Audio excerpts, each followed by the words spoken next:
बिस्मिल्लाहिर्रहमानिर्रहीम। अस्सलामु अलैकुम डियर स्टूडेंट्स, मैं बशीर अहमद मुबशिर, आपका मैथमेटिक्स टीचर।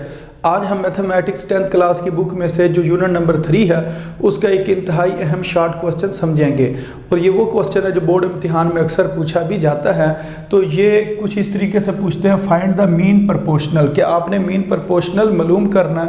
तो इधर ये मैंने 3 सवाल लिखे हैं, इन 3 सवालों में से कोई सवाल पेपर में पूछ लिया जाएगा।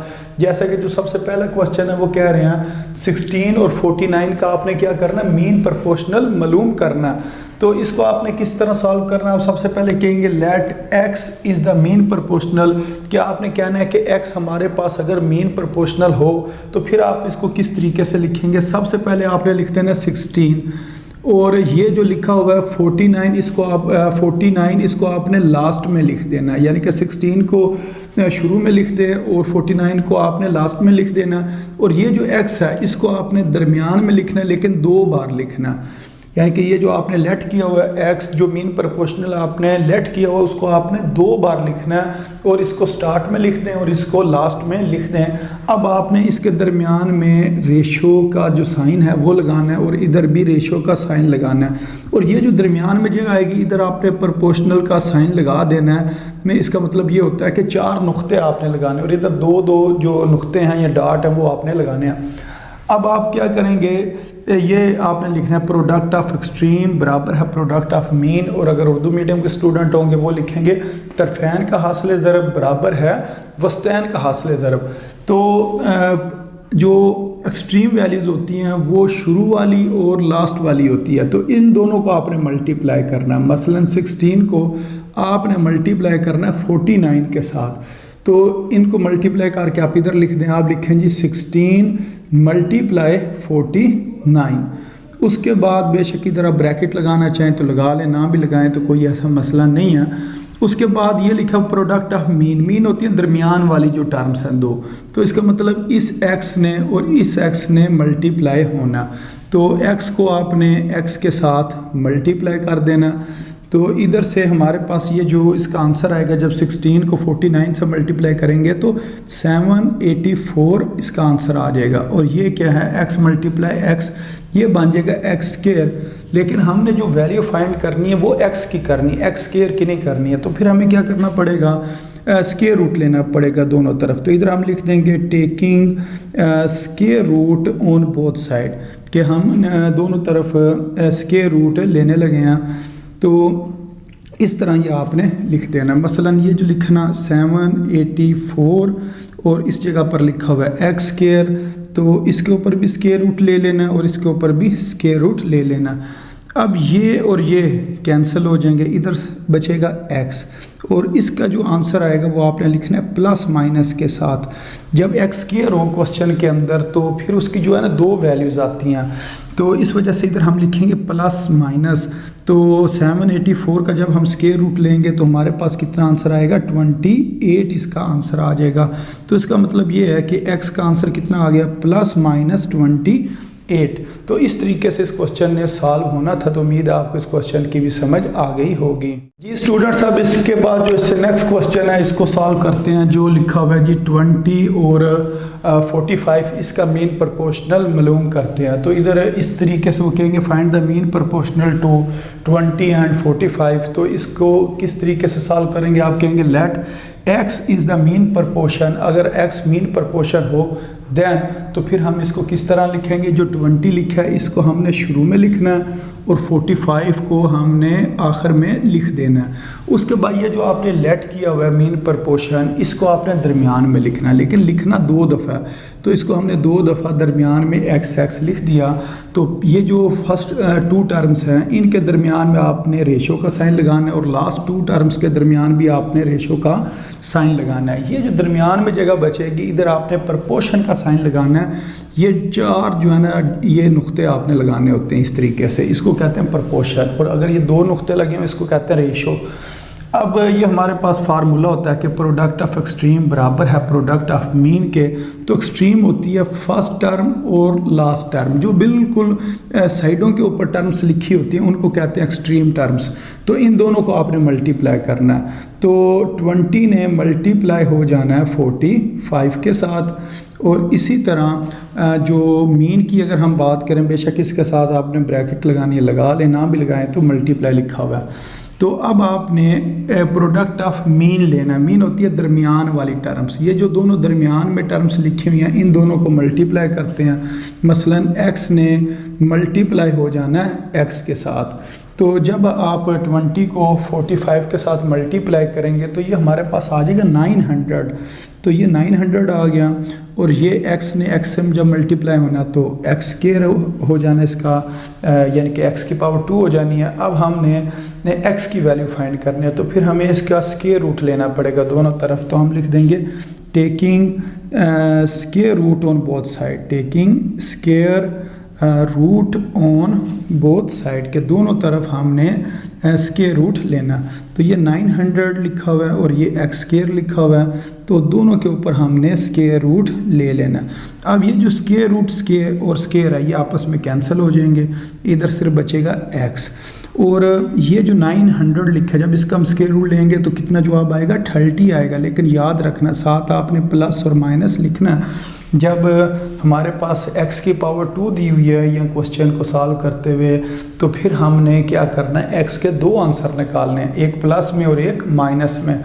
तो इस वजह से इस जगह पर ये हम साथ क्या लिखेंगे, प्लस माइनस। तो यहाँ से ये हमारे पास x का जो आंसर है वो हमने फाइंड कर लिया है। और x से मुराद हमारी क्या थी, मीन प्रपोर्शन। तो मीन प्रपोर्शन का आंसर आ गया जी प्लस माइनस 30, अगर हमारे पास कौन कौन सी टर्म्स दी हो, 20 और 45 दिया हो। तो उम्मीद है आपको इस क्वेश्चन की समझ आ गई होगी कि इसको किस तरीके से सॉल्व करना था। जी स्टूडेंट्स, अब जो सबसे लास्ट क्वेश्चन है इसको सॉल्व करते हैं। ये लिखा हुआ है 5x की पावर 7y कामा 20x की पावर 3y की पावर 5। इसका हमने क्या करना, मीन प्रोपोर्शनल जो है वो फाइंड करना है। अब अगर आप देखें कि क्वेश्चन के अंदर x और y दिया गया, अगर क्वेश्चन में पहले से x और y दिया गया हो तो अब आपने जो मीन प्रोपोर्शनल को जो लेट करना है वो x लेट नहीं करेंगे, जिस तरह पिछले क्वेश्चंस के अंदर हम x लेट कर लेते थे कि वो मीन प्रोपोर्शनल है। अब आप कोई नया नाम दे लें, आपके let p is the mean proportional, यानी कि अब आपने p को क्या किया, मीन प्रोपोर्शनल लेट कर लिए। कोई भी नंबर हो सकता है, कोई भी आप चीज़ इस जगह पर लिख सकते हैं, p लिख लें, a लिख लें, लेकिन x y में से कोई चीज़ नहीं होनी चाहिए। तो हमने कहा let p is the mean proportion. अगर p मीन प्रोपोर्शन हो देन फिर हम क्या करेंगे, ये जो क्वेश्चन में गिवन चीज़ें हैं इनको हम शुरू में लिखेंगे, मसलन 5x की पावर 7y, और ये जो दूसरी है इसको लास्ट में लिखेंगे 20x की पावर 3y की पावर 5। और ये जो आपने मीन प्रोपोर्शन लेट किया हुआ इसको दरमियान में लिखना है, लेकिन 2 दफ़ा लिखना है। तो p को हमने दरमियान में लिख लिया। अब ये जो फर्स्ट 2 टर्म्स हैं इनके दरमियान में रेशो लगाएंगे, और थर्ड और फोर्थ जो टर्म है इसके दरमियान में रेशो लगाएंगे, और इधर प्रोपोर्शन का जो साइन है वो लगा देंगे। अब हमने करना क्या होता है कि प्रोडक्ट ऑफ एक्सट्रीम लिखना है। एक्सट्रीम से मुराद फर्स्ट टर्म और लास्ट टर्म होती है, इन दोनों को हमने मल्टीप्लाई कर देना।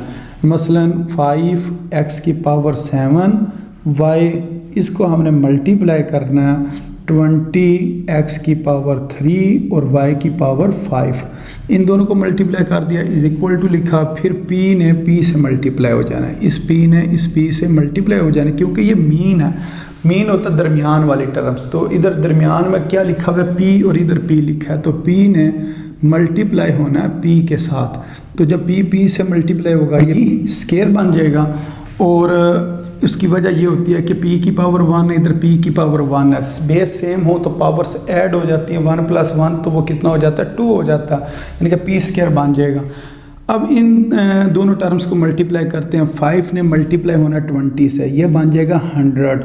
अब x की पावर 7 और x की पावर 3 जब ये मल्टीप्लाई होंगे तो बेस सेम है, तो बेस x लिखा जाएगा और पावर्स क्या हो जाएंगी, ऐड हो जाएंगी। इसी तरह ये y लिखा हुआ और ये y की पावर 5 लिखा हुआ है, तो इन दोनों ने भी मल्टीप्लाई हो जाना है। तो इसकी अगर इस जगह पर कोई पावर ना लिखी हो तो हम क्या लिखते हैं, अपने पास से 1 लिख सकते हैं। अब इसकी पावर 1 है और इसकी पावर 5 है, इन दोनों ने भी ऐड हो जाना।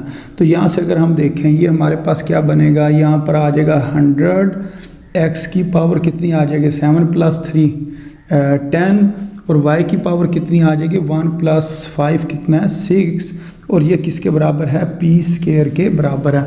अब हमें क्या करना पड़ेगा, स्क्वायर रूट लेना पड़ेगा दोनों तरफ। तो हम लिखेंगे taking square root on both side, तो जो स्क्वायर रूट है वो आपने दोनों तरफ ले लेना है। तो इस तरह लिखने के बाद आपने लिख देना है 100, x की पावर 10, y की पावर 6, और ये किसके बराबर है जी, p² के। तो इसके ऊपर भी स्क्वायर रूट बना लें और इधर भी स्क्वायर रूट बना लें। तो ये स्क्वायर रूट और ये स्क्वायर ये कैंसिल हो जाएगा। ये जो स्क्वायर रूट है ना, इसको थोड़ा सा ना एक और तरीके से सॉल्व करते हैं। हमें ये पता है जो स्क्वायर रूट होता है ये तमाम टर्म्स के ऊपर आएगा। मसलन इसको अगर हम इस तरह सॉल्व करें, 100 का स्क्वायर रूट, फिर उसके बाद क्या लिखा हुआ है, x की पावर 10 लिखी हुई है, तो x की पावर 10 का स्क्वायर रूट, उसके बाद लिखा हुआ है y की पावर 6 और उसका स्क्वायर रूट, और इस जगह पर क्या है, ये p बच गया। अब जो 100 का स्क्वायर रूट होता है ये आपने याद रखना है, ये किसके बराबर होता है जी, 10 के बराबर होता है। साथ आपने प्लस माइनस भी लिख लेना है, यानी कि ये +-10 के बराबर है। और ये जो लिखा ना x की पावर 10, इसको इसी तरह लिखा रहने दें, और जो स्क्वायर रूट है इसको आप लिखें 1/2, यानी कि जो पावर 1/2 होती है ब्रैकेट लगाकर पावर 1/2, उसका भी मतलब स्क्वायर रूट ही होता है। इसी तरह ये लिखा हुआ है y की पावर 6 और स्क्वायर रूट ऊपर है, तो स्क्वायर रूट को हम यूँ ब्रैकेट लगाकर इसकी पावर 1/2 लिख सकते हैं। ये किसके बराबर है जी, p के बराबर। अब इसकी आपने कटिंग करनी है, 2 1s are 2 और 2 5s are 10, इसी तरह 2 1s are 2 और 2 3s are 6। तो ये आ जाएगा +-10 x की पावर 5 और y की पावर 3, ये किसके बराबर है जी, p के बराबर है। तो इस तरह से हमने ये जो मीन प्रपोर्शन है इसकी वैल्यू फाइंड कर लिया। तो ये वो 3 क्वेश्चन थे जो बोर्ड इम्तिहान में बार बार पूछे जा रहे थे। इस तरह का कोई भी क्वेश्चन आ जाए तो उसको सॉल्व करने का यही तरीका होगा। तो उम्मीद है आपको इन सवालों की समझ आ गई होगी। तो अपनी दुआओं में याद रखें। अस्सलामु अलैकुम व रहमतुल्लाहि व बरकातुहू।